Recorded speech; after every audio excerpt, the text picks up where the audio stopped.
ఈరోజు కాంగ్రెస్ పార్టీ నాయకులు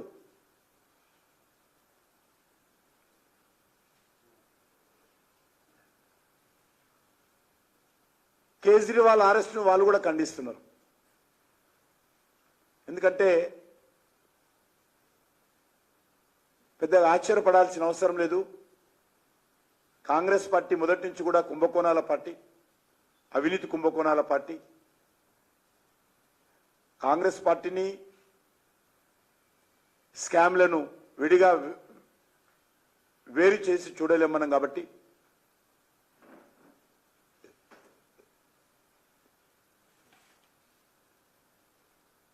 వాళ్ళు మాట్లాడిన దాంట్లో పెద్ద తప్పు పట్టడానికి వెళ్ళారు.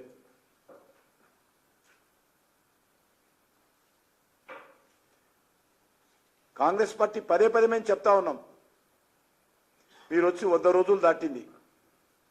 100 రోజుల లోపల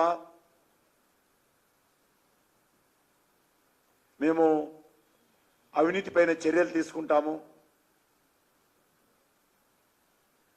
మొత్తము టిఆర్ఎస్ పార్టీ చేసినటువంటి అవినీతి కార్యక్రమాలన్నీ కూడా కోల్డ్ స్టోరేజ్లో కాంగ్రెస్ పార్టీ పెట్టింది.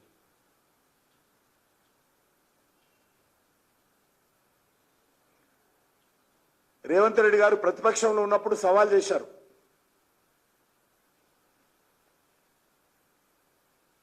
కిషన్ రెడ్డి నీకు దమ్ముందా, అమిత్ షా అపాయింట్మెంట్ ఇప్పించు, నా దగ్గర కాళేశ్వరం ప్రాజెక్టులకు సంబంధించినటువంటి అన్ని సాక్ష్యాధారాలు ఉన్నాయి, సిబిఐ దర్యాప్తు చేస్తే నేను నిరూపిస్తా, నిరూపించకపోతే రాజకీయ సన్యాసం తీసుకుంటా అని ముఖ్యమంత్రి గారు మాట్లాడారు. ఈరోజు మేడిగడ్డ ప్రాజెక్టు పైన ఏమైందని అడుగుతా ఉన్నాను. కళ్ళ ముందు పూర్తి స్థాయిలో అవినీతి కుంభకోణాలు జరిగితే ఇదే కాంగ్రెస్ పార్టీ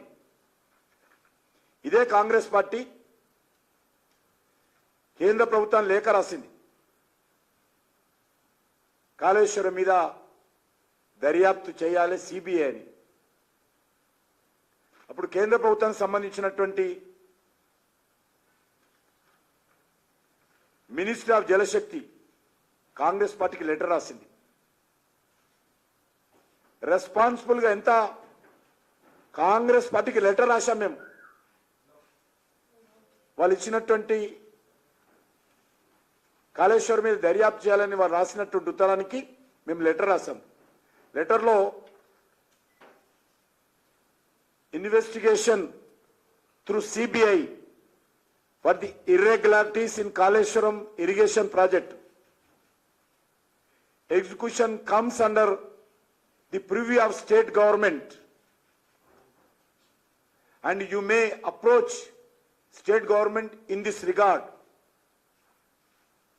సిబిఐ దర్యాప్తు మేము చేయలేము, సిబిఐ దర్యాప్తు రాష్ట్ర ప్రభుత్వ పరిధిలో అంశము, కాబట్టి మీరు రాష్ట్ర ప్రభుత్వము అప్రోచ్ చేయండి అని కాంగ్రెస్ పార్టీ ప్రతిపక్షంలో ఉన్నప్పుడు కేంద్ర ప్రభుత్వానికి రాసినటువంటి ఉత్తరానికి